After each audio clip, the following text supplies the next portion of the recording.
Well, before I tell you where to turn, who's got a guess of what we're talking about today? It's not Goliath. Just wanted to clarify that out in the beginning. This was the best I could do, so it's not Goliath. Saul. We are talking about Saul. If you remember, it specifically stated that Saul was a head taller than everybody else. Well, I tried, and we apparently got Goliath in, it's okay. It happens. So if you would take your Bibles and turn to 1 Samuel, we'll begin in chapter number 8. So we're going to talk today about Israel's first king, how God chose Saul to be Israel's first king, but Saul disobeyed the Lord. This is one of those stories that has such an exciting beginning. It wasn't necessarily gone about the right way, but when it begins, it's exciting. And somewhere along the line, it turns to a very, very sad story. Our memory verse for this section is Psalms 34, 17, and 18. It says, "The righteous cry, and the Lord heareth and delivereth them out of all their troubles. The Lord is nigh unto them that are of a broken heart, and saveth such as be of a contrite spirit." Last week we saw a lady who was so burdened to have a child. She interceded in prayer and prayed to have a child. And Eli thought she was a drunken lady and came and discovered that she was just praying to have a child. And he said, "Well, Lord, will you please answer her prayer?" And we know as the story developed that Samuel was born. And Samuel went to serve in the temple. And he was established to be a prophet. People knew that he walked with the Lord. People knew he had a solid life with God. And so that's where we left off at last week. And so as we come into this week, Samuel had gotten to a point where he had successfully weeded out the gods of Balaam, had pushed out Ashtaroth. The Philistines were in their own land. But Samuel's sons kind of followed the track of Eli's sons. They didn't listen like they were supposed to. They didn't follow the instructions. His sons' names were Joel and Abiah. And it says that they were made judges by Samuel, but they perverted the judgment through bribes. They were more than willing to cross the line that they weren't supposed to. So the elders came to Samuel, and they were upset about it. I mean, isn't that just such a sad thing to see a dad who follows the Lord and his children don't follow in that path? It's got to be heartbreaking for him. Absolutely heartbreaking. And then to have the people of Israel come to him and tell him that he's not doing a very good job. I mean, that's just got to be heartbreaking. We're going to begin in Samuel chapter number 8. I'm going to read verses 6 and 7. It says, "But the thing displeased Samuel when they said, 'Give us a king to judge us.' And Samuel prayed unto the Lord, and the Lord said unto Samuel, Hearken unto the voice of the people in all that they say unto thee, for they have not rejected thee, but they have rejected me, that I should not reign over them." They had gotten so upset with the way that Samuel's sons were going, and maybe that compounded with any number of other things that were taking place, but they finally approach Samuel, and they tell him that they're not very happy with what his sons are doing, and they're like, "You know what? Why don't we just have a king?" Well, if you recall, Samuel was actually the last judge. He was a prophet, but he was the last judge. And so they're pretty much coming to Samuel at this point telling him, "You're not doing a very good job, and we want to replace you with a king." Well, it should be pretty obvious, but who was supposed to be the king of Israel? God. God was supposed to be the king of Israel. It wasn't supposed to be a man, but that was their complaint. We want to be as other nations. We want to have a king. And so they go, and it says right there in the beginning that the thing upset Samuel. He was displeased by it. He was bothered by it. I think not only because it was kind of an attack on him. I mean, don't you hate that when somebody comes up and says something towards you that, I'm not saying right or wrong, but if somebody says something about your character, that I dislike that.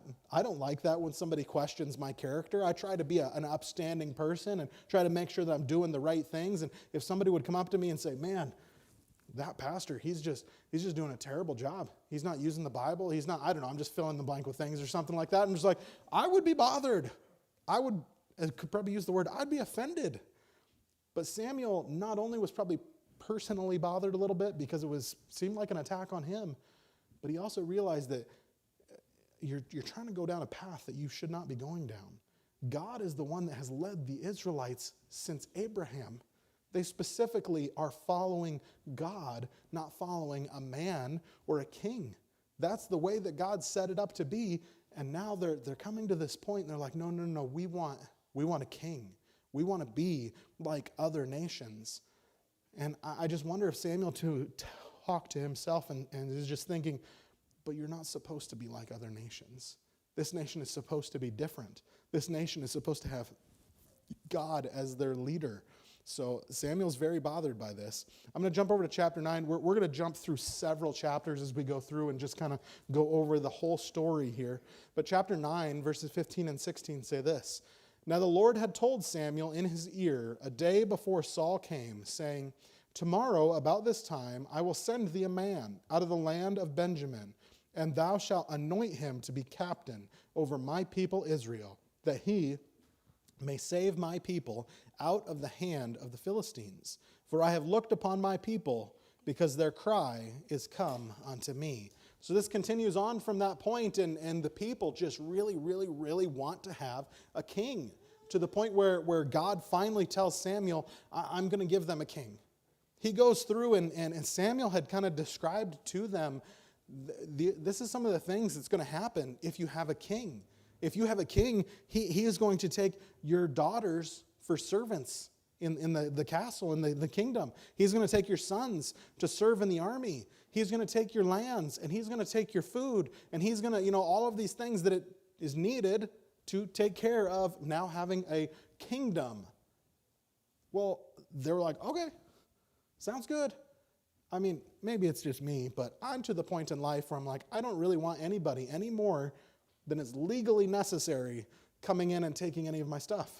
Like, I don't really want you taking any extra of my money because, there's so little of it to start with. It's like, I don't want you taking any more. I don't want you taking any of the, I don't do the garden thing.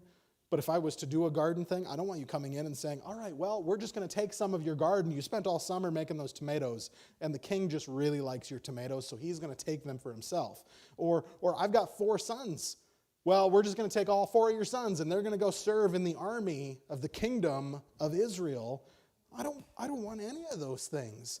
But the people were like, yeah, that's okay. Let's go ahead and do that. Finally, God comes to Samuel and says, well, I've got a man. And Samuel's about to meet this man. And Saul was described as a choice young man. He was described as godlier among Israelites. You saw the picture at the very beginning. He was described as being taller than all of the Israelites. And if you know any Jewish people to start with, they're not super tall.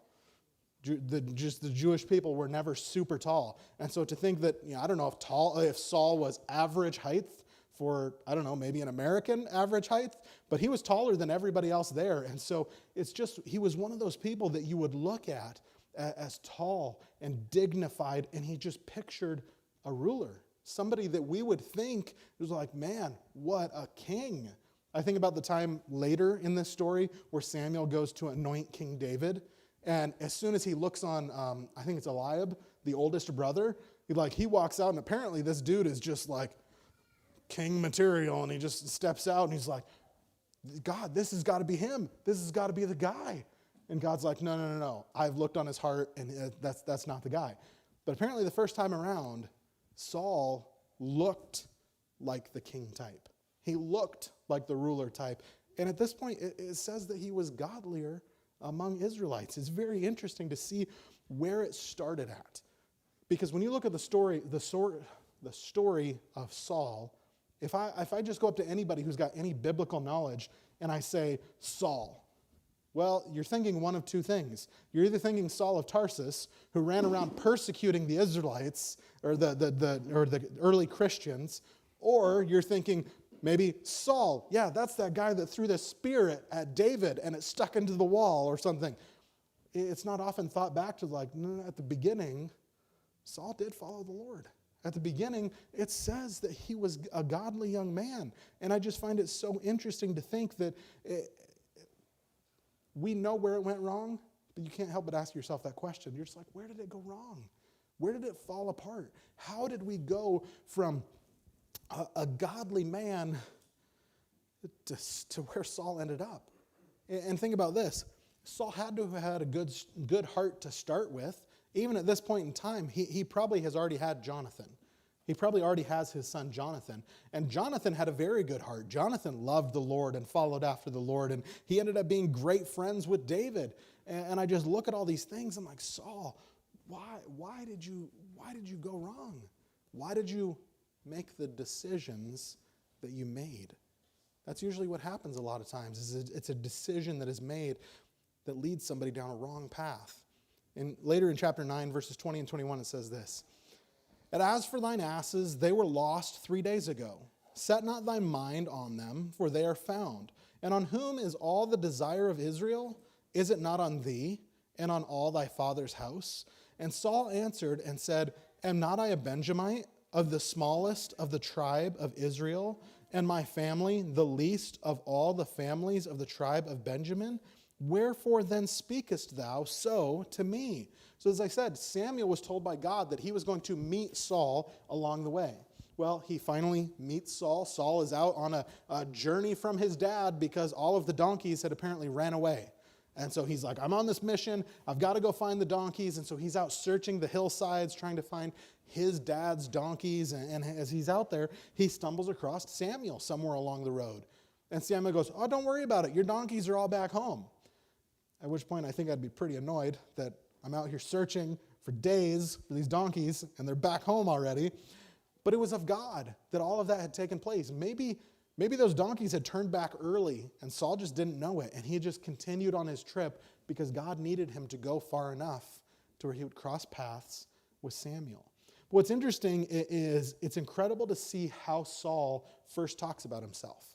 Samuel is starting to talk to him. He's like, Israelites would think pretty highly of you. I'm trying to remember how it phrases.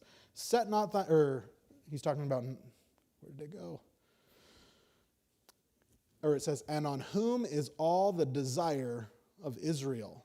Is it not on thee and on all thy father's house? The way that he reacts is he's like, why would people be thinking on me? Why would people be talking about me? I'm a Benjamite, which the tribe of Benjamin has a really, really rough background. They did some really, really foolish things, and to the point where they are the smallest of all the tribes because a bunch of the tribe of Benjamin was massacred because they had done evil, they had done wickedly, and so some other tribes had gone in and wiped out a huge portion of the tribe of Benjamin, to the point where some say that around this time, there was maybe only 600 or 700 men. And so when he says, I'm of the tribe of Benjamin, which is a small tribe, and of the tribe of Benjamin, am I not of the smallest of the households? My father's household. He's like, why would it ever be me? Why would you ever consider me? Which I think is awesome because you see the humility in Saul right off the beginning. If God's going to choose somebody to be the first king, God didn't choose Saul with the intent of him failing so that he could later pick David. God chose Saul with the intent of, Saul, I'm choosing you out of all the Israelites to lead. And you can see that in his life at the very beginning. He had a humble attitude. He had a submissive attitude. Well, we'll see just how submissive here in a second. But it's incredible to look at the beginning of Saul's story. We're going to jump over to chapter 10 now. It says in chapter 10, verses 9 and 10, and it was so that when he had turned him back to go from Samuel, God gave him another heart. And all those signs came to pass that day. And when they came thither to the hill, behold, a company of prophets met him. And the Spirit of the Lord came upon him, and he prophesied among them. He's still in question about what Samuel is telling him. Samuel anoints him to be king, and he's like, I don't know about this. I'm still not sure. And Samuel says, well, just as a sign to you, as you head back home, you're going to run into this group of men, and you're going to run into this group of prophets, and you are going to prophesy among them. And I don't know. I just look at Saul, and I'm like, he's probably just a farmer at this point. He's like, me. I'm going to prophesy among these other people, kind of like a little chuckle inside. Ha, ha, ha, you're kidding, right? But I wonder what was going on in his mind when it came true. It's like, wow, the Lord is really doing something. The Lord is going to use me. I remember when I first, I would say it this way, when I first submitted to the fact that I knew God was calling me to come up here, I remember having that thought. I'm like, God, you are going to do a great work in planting a new church. You want me to go along for what you're doing? And I just remember feeling very intimidated in that moment. And so in this moment, I relate to Saul a little bit. I think he was probably pretty intimidated by everything as God is bringing all these things about, and he gives these instructions to verify this is what I am planning on doing. And I just wonder if Saul wasn't like, wow. Because I remember watching doors open, even from the time that we moved up to Crookston, and then watching doors open as we went out on deputation and meeting people and talking to people and getting to know some people here in town and just watching the different things that God was doing. And I just remember sitting there like, wow. And I think that's exactly where Saul is at when all of this is taking place. Look at verse 21 and 22. It says, when he had caused the tribe of Benjamin to come near by their families, the family of Matri was taken, and Saul the son of Kish was taken. And when they sought him, he could not be found. Therefore they inquired of the Lord further, if the man should yet come thither. And the Lord answered, behold, he hath hid himself among the stuff. So he at this point has been anointed by Samuel. He was walking on his way home. He prophesied among some of the other men that were there. And now it's to the point where in front of all of Israel, Samuel is calling out, this is the guy that's going to be the next king. And he's like, all right, out of all of the tribes, we're going to take the tribe. I don't know if they had like a hat and they were drawing out of a hat. They're like, out of all the tribes, we're going to take the tribe of Benjamin. Out of all of the people in the tribe of Benjamin, we're going to take the family of Matri. Out of that, we're going to take Kish and his son Saul. And for a moment, I wonder if the guy just didn't, this is figurative, but I wonder if the guy didn't just like hold on to the paper, just like, and the Lord's like, no, he hid himself among the stuff. Do you just like throw this one away? Do you want me to draw another one? Like, what are we supposed to do? Because you think about somebody that's being called to be king, why would he be hiding? Why would he have hid himself among the stuff? And you just see, again, this timid attitude from Saul. It's like two totally different guys. Because I look at the timidness of Saul at the beginning, and I look at a man who would, in the kingdom, throw a javelin against the wall at a young man who's playing music just to try and calm him down. I'm like, two totally different people. It started off on the right foot. It did not end on the right foot. And so he's hiding among the stuff. And again, I just think that I'm like, that's probably not a king I want if he's hiding. Because a king is supposed to be, bold and strong and all these things. And well, they went and got him. They went and fetched him, and they crowned him king. Chapter 11, verses 5 and 6 say this. And behold, Saul came after the herd out of the field, and Saul said, why aileth the people that they weep? And they told him the tidings of the men of Jabesh. And the Spirit of God came upon Saul when he heard those tidings, and his anger was kindled greatly. So after he is king, after he is crowned king, he kind of just goes back to farming. He just goes back to taking care of the donkeys. He goes back to whatever it is that he's working on and just continues on in life. It's like, well, it's King Saul now, but he's like, yeah, there's nothing for me to do. And so I'm just going to farm. I'm just going to keep doing what I'm doing until he gets this message from the people of Jabesh. See, the Philistines had come up against the people of Jabesh, and they had threatened them to the point where they're like, you either give up now or we're going to come in there and destroy you. Well, can we, they end up, I forget exactly how the story unfolds, but it gets to a point where they're like, all right, we will accept your surrender if you allow us to pluck out every right eye of every man.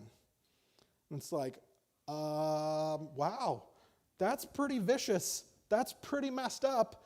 And they're like, this is the terms that we're giving you. And they're like, all right, well, will you give us an opportunity to send a message and see if anybody will come to our rescue? They're like, sure, you've got a couple of days. And so they send out this message to Saul, and Saul's just like, how dare they? How? It says his anger was kindled greatly. And I love this part. It says, and the Spirit of God came upon Saul. Saul's like, I've got to be a king now. I've got to gather together an army. I've got to take care of these people and protect these people because they're my people.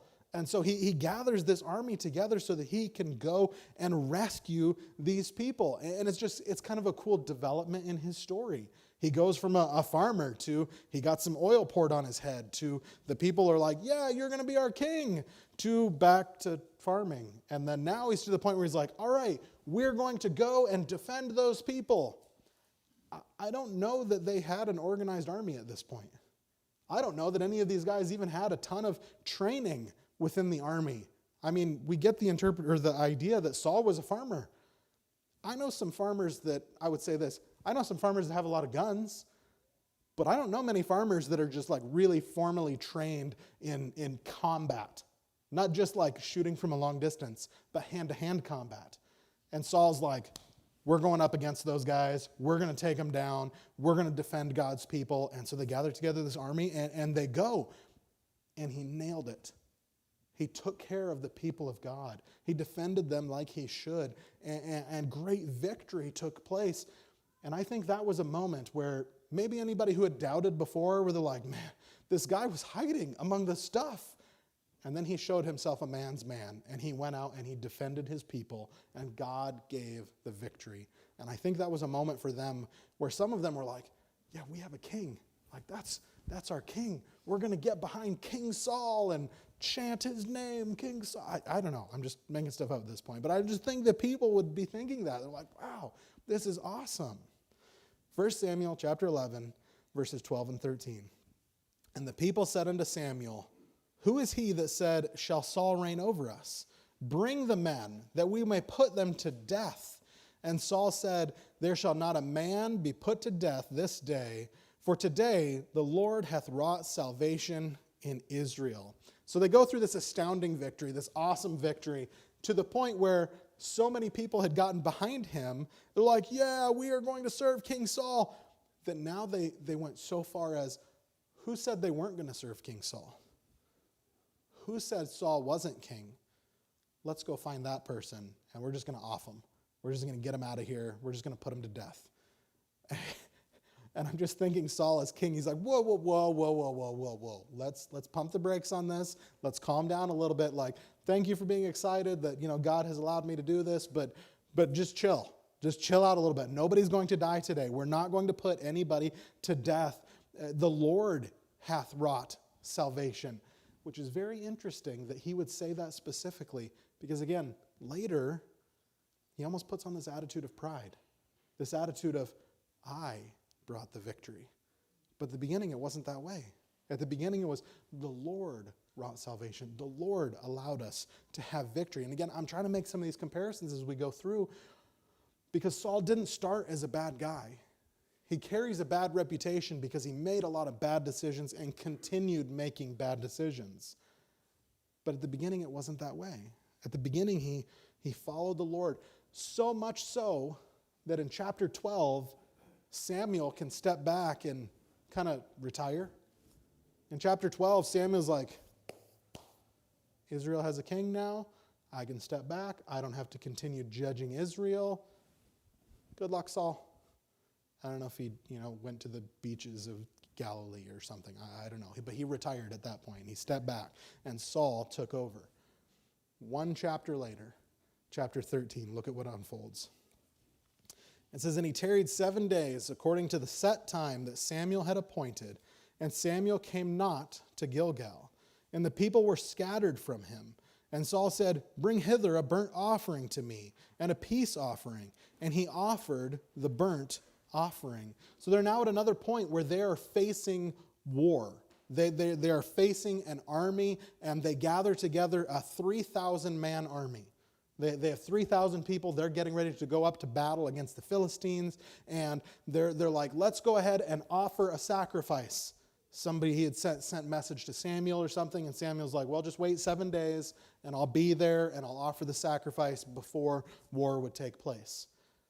Well, we can see that Saul didn't wait. Saul was impatient, and he thought Samuel wasn't coming or something. But Saul also blew a trumpet and said, "Let the Hebrews hear." Well, if you're going to war with somebody, don't you think you would want to not announce your presence?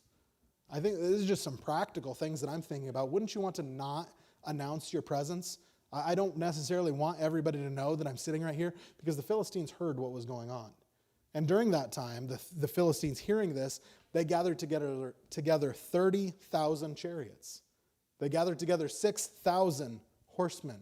It says the people were as the sand of the sea, and they were there and ready to fight. And I think at this point, Saul became very, very concerned.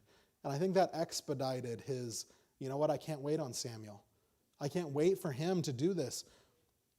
But if you look all the way back to the beginning when the law was being given, Saul wasn't the one that was supposed to be offering a sacrifice. It was supposed to be a specific group of people that were offering those sacrifices. And so he decides, you know what, I'm going to go ahead and I'm going to step out and I'm going to offer this sacrifice for everybody, since Samuel decided he wasn't going to show up. But what's interesting, as soon as that sacrifice takes place, look what happens. Verses 10 and 11. It says, "And it came to pass that as soon as he had made an end of offering the burnt offering, behold, Samuel came, and Saul went out to meet him, that he might salute him. And Samuel said, What hast thou done?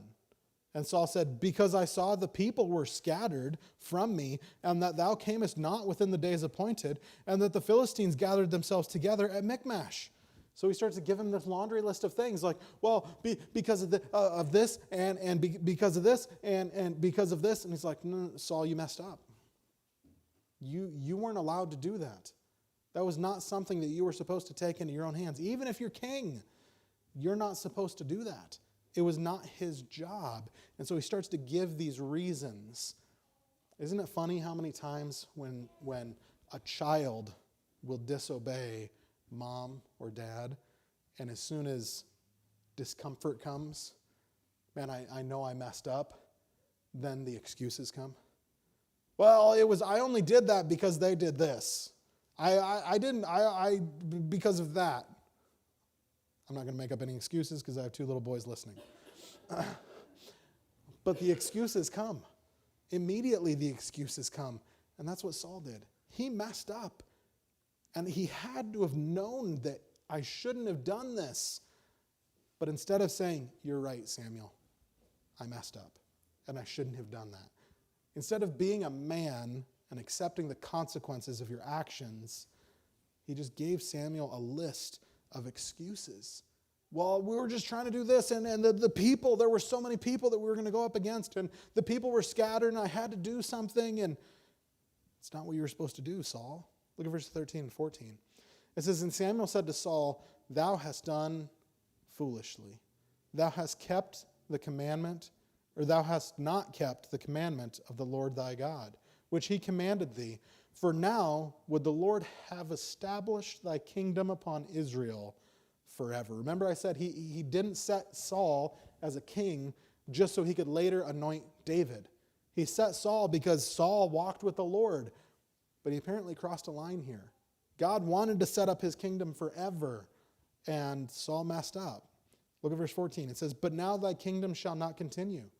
The Lord hath sought him a man after his own heart, and the Lord hath commanded him to be a captain over his people, because thou hast not kept that which the Lord commanded thee." He disobeyed. He acted foolishly. Anytime you see the word fool or foolishly used throughout Scripture, it's a negative thing. It's not something where you think of like, he's a fool, like a court jester or something like that. It's a funny guy or something. It's not. Fool is a negative thing. You've done something wrong. You've done something that you shouldn't have done. You didn't listen like you were supposed to.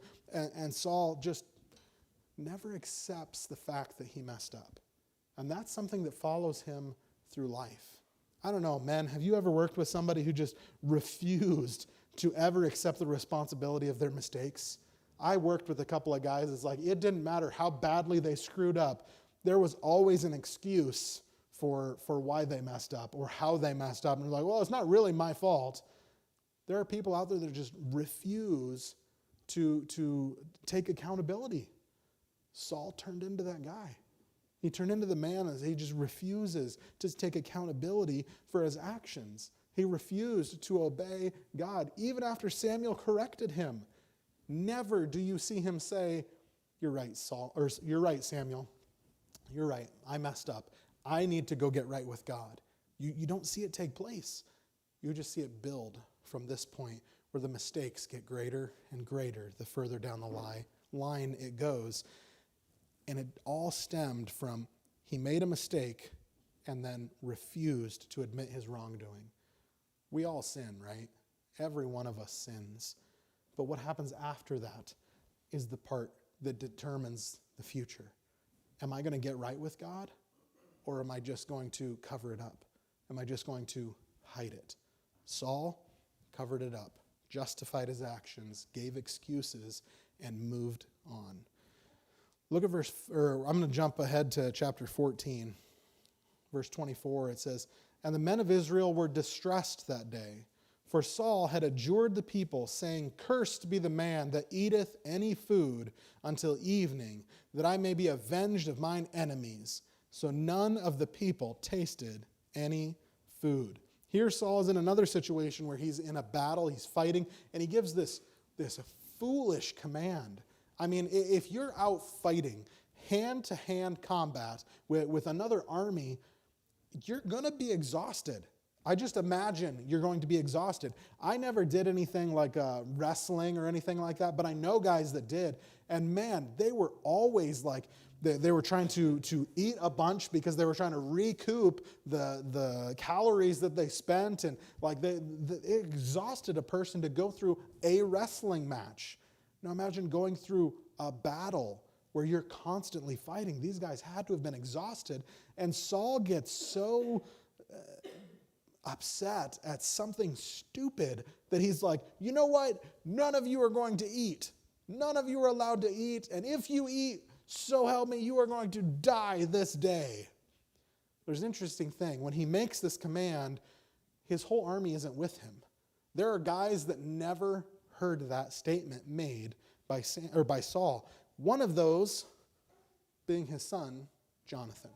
Jonathan is out elsewhere right now trying to fight for the kingdom, trying to fight for his dad, and his dad makes just this foolish statement. Jump down to verses 44 and 45.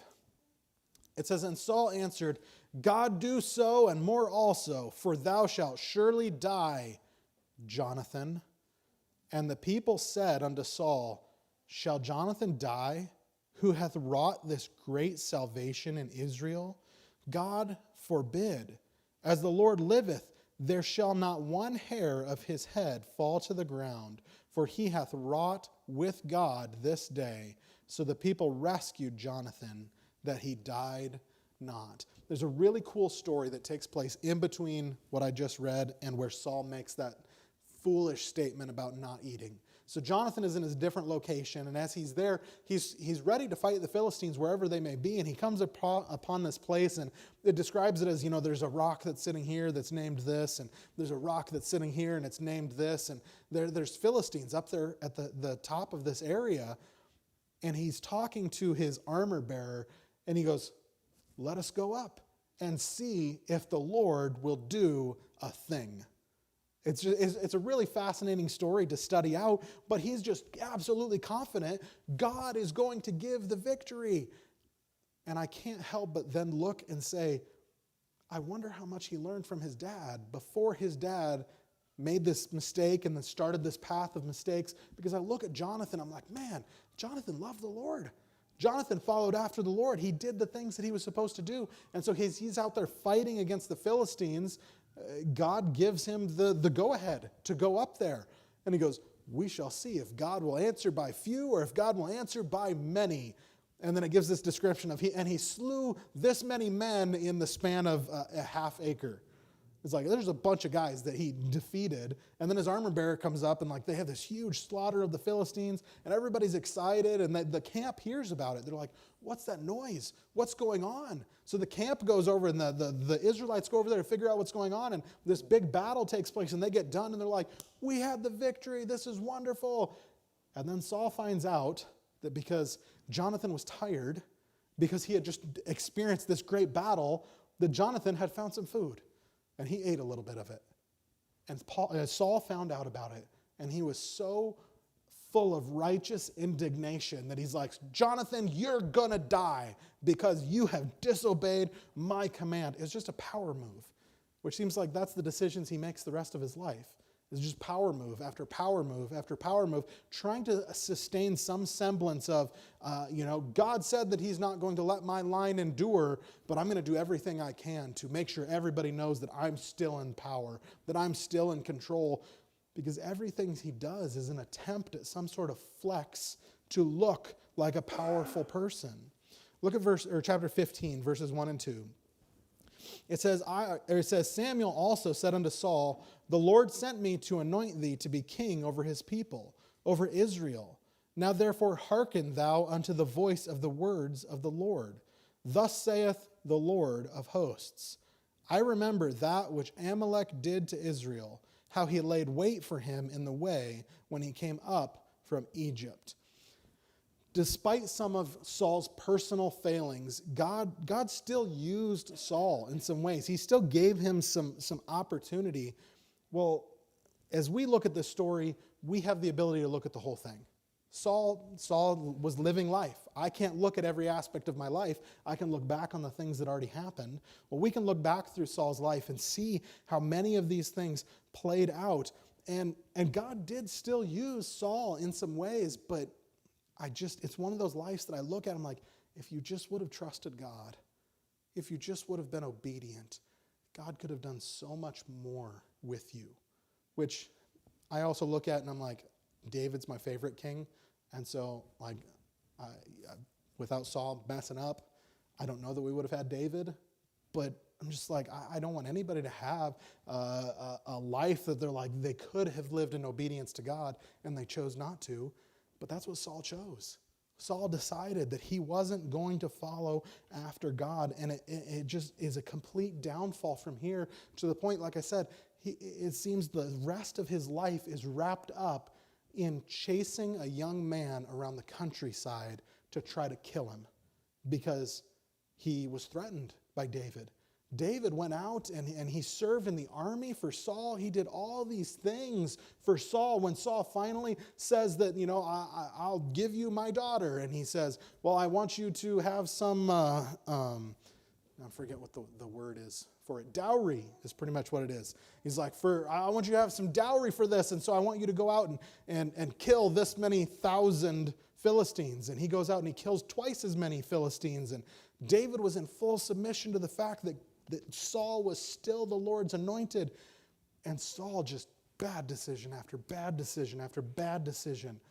And it amazes me how many times in life people go that route where somewhere along the line they make a bad choice. God calls it sin. Somewhere along the lines they sinned and they didn't get right with God. And it compounds. It's like if you've ever seen somebody take a snowball and roll it down the hill, and it gets bigger and bigger until it's absolutely and utterly out of control. That's Saul's life. He could have followed God. He could have been remembered as one of the great kings of Israel. But he's remembered as a bitter old man who chased a young man around the countryside, a king who constantly put his troops in way of danger, a king who chose disobedience instead of submission to the one that was actually in charge of the whole nation, the Lord God. And it completely destroyed his life, completely destroyed his family, to the point that he dies in the same battle that his son dies. It's a really sad story, and it stems from disobedience in God. May we be very careful in the lives that we lead to be obedient to God. And when we sin, because it's going to happen, get right with God right away. Don't try to cover it up. Don't try to hide it. Just get right with him so that you can continue living for him, unlike Saul, who began living for self. Let's pray.